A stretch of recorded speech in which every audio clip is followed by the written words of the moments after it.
Hello everyone. In this video, I'm going to continue with the same topic, that is the schoolboy.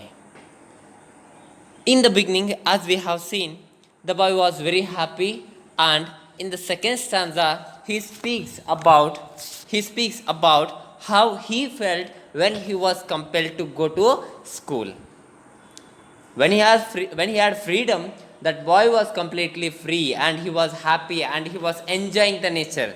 But now, in the second stanza, as we have seen, that schoolboy was quite disturbed. The schoolboy was quite disturbed. Why that boy was disturbed? Why that boy was disturbed? Because he wanted to enjoy the nature, he wanted to be free, but in the classroom it was not at all possible. That we have seen in the second stanza. And moreover, the concept of going to school, it took the happiness of that boy from himself. So that happiness was taken away by the formal education here, and he was not afraid of education, but to be there among the four walls of that school, and he was scared of sitting under the cruel eyes of teachers, and moreover he had to follow the rules and restrictions of the school. So he found that teachers were quite cruel there in the school. So that boy was quite disturbed and he was not happy, and he was unhappily without interest sitting there in the classroom, as we have seen in the second stanza. And as we have seen in third stanza too, that boy, as a compulsion, as he was compelled to attend the class, sit among the four walls of the classroom, that boy, he started to sit or attend the classes without interest. When there was no interest or strength to sit in the classroom, that boy started drooping on the bench and spent many restless hours there in the classroom. Because in formal education, what happens? Definitely they'll be having a period or having a particular time. So in that time they must sit or attend the classes. So that made him restless. So he spent many such restless hours in the school, and he was not happy, and he was not getting that happiness at least through his books, because he had no freedom at all. Even at least he could get happiness by reading his books. That freedom was also taken away from this boy. So he was quite disturbed and unhappy. Nor sit in learningsboer. Here, that learningsboer refers to metaphor for school. Nor sit in learningsboer, wander with the dreary shower. So, tiresome aspects of the school, it has been highlighted in the third stanza of the poem. Thus, in the first stanza, we can see how that caged bird would be disturbed, and how that caged bird has been compelled to the schoolboy. As we have seen here, he speaks only about the caged bird. So, in the case of that boy who was caged, or whom the school was like a cage, that his experience we can express or interpret here through this fourth stanza. That bird which was not happy to be there in the cage, in the same way that boy was also unhappy to sit and enjoy in the classroom, as there were so many rules and restrictions. That boy was not at all happy, and he had lost that hope, and without interest he started to sit, and he started to listen to the teachers, though teachers were quite according to him, even though teachers were quite cruel, that boy was made to sit in the classroom. So definitely he lost experiencing the nature, he lost experiencing that happiness, and thus he lost the beautiful memories which he could get in his childhood. So forget his youthful spring. So youthful spring, that is childhood of that boy, it was taken away, and the memories especially which he could cherish or which he could remember in his old age, those memories also have been taken away from that boy by compelling him to attend the formal education. These are the four stanzas which we have referred, and which we learnt in my previous videos. In this video, I'm going to focus on the message which that William Blake has given to the parents of a schoolboy. Okay, so here once again I would like to remind you that William Blake was not at all against education, but he was against the formal education. So here in fifth stanza he mentions, or he requests or suggests or gives message to the parents, that is just the stanza goes like this: oh father and mother, if birds are nipped and blossoms blown away, and if the tender plants are stripped of their joy in the springing day by sorrow and case dismay. Okay, and here he gives a message, or we can say that he speaks to the parents of that boy. Oh father and mother, William Blake tries to speak to the parents of that boy. If birds are nipped, so here a new word, that is birds, right? Birds are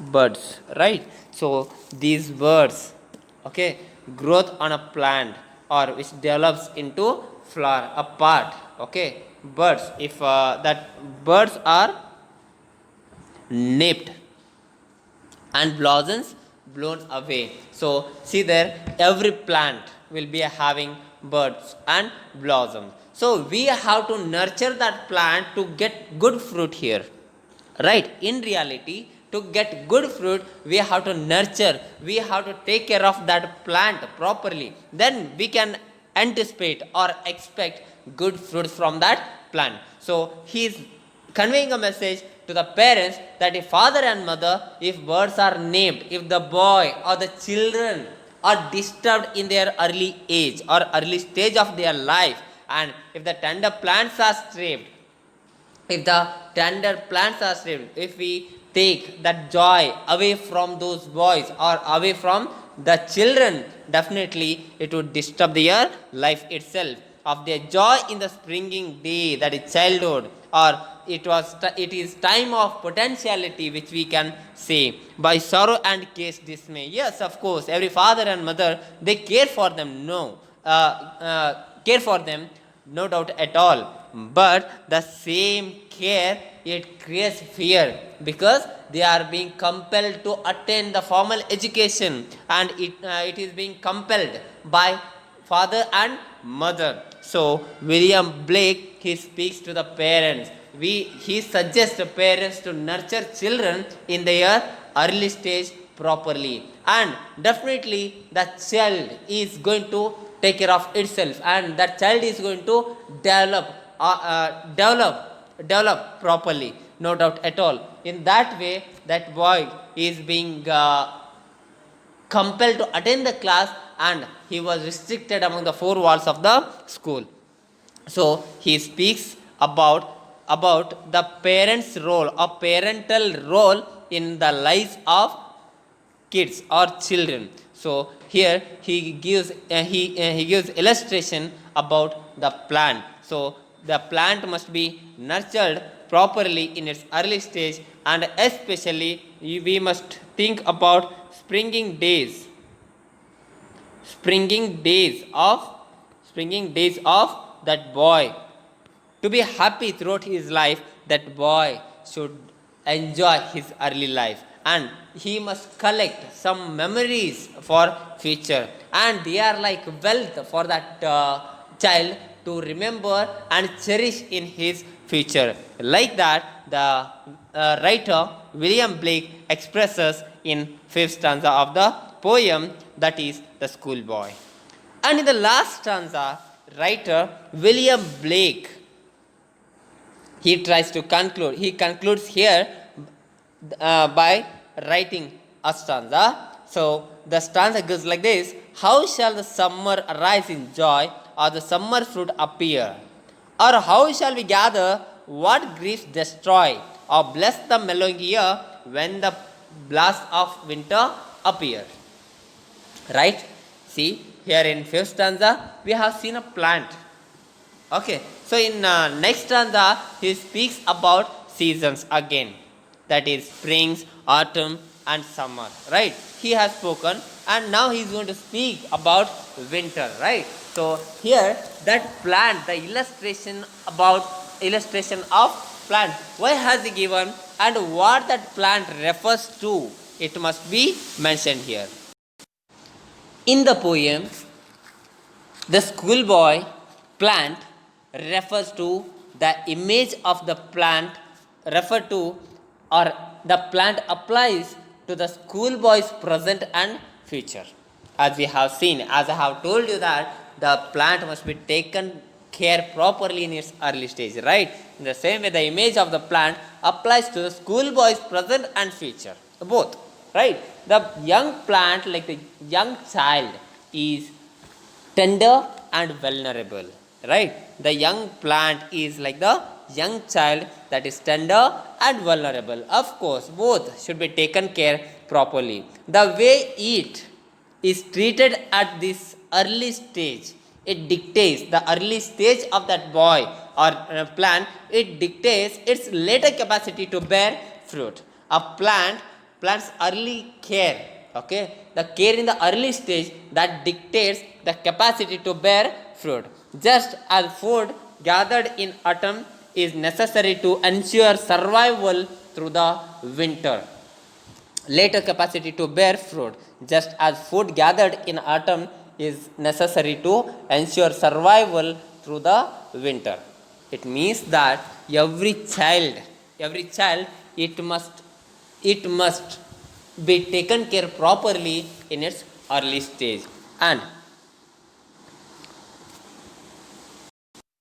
here, William Blake referred plant just to indicate that how plant lives its life. In the same way, the schoolboy also is going to lead his life. So if the plant is taken care properly in its early stage, definitely it will be fruitful, or it gives good fruits in the end, or during its good days. In the same way, the boy, a kid, if the kid is taken care properly in its early stage, that kid is going to grow, that boy or the child is going to grow and develop itself properly in its later stage. Like that, he has used the image of plant here. And in the last stanza, the writer William Blake, he speaks. The last stanza goes like this: how shall the summer arise in joy, or the summer fruit appear? Or how shall we gather what griefs destroy, or bless the mellowing year when the blast of winter appeared? See here, in this stanza, he speaks, or he mentions the seasons like summer, right? One season, and another one is winter. Both he has mentioned here in this stanza. So the summer, it indicates the youth. Summer indicates the youth,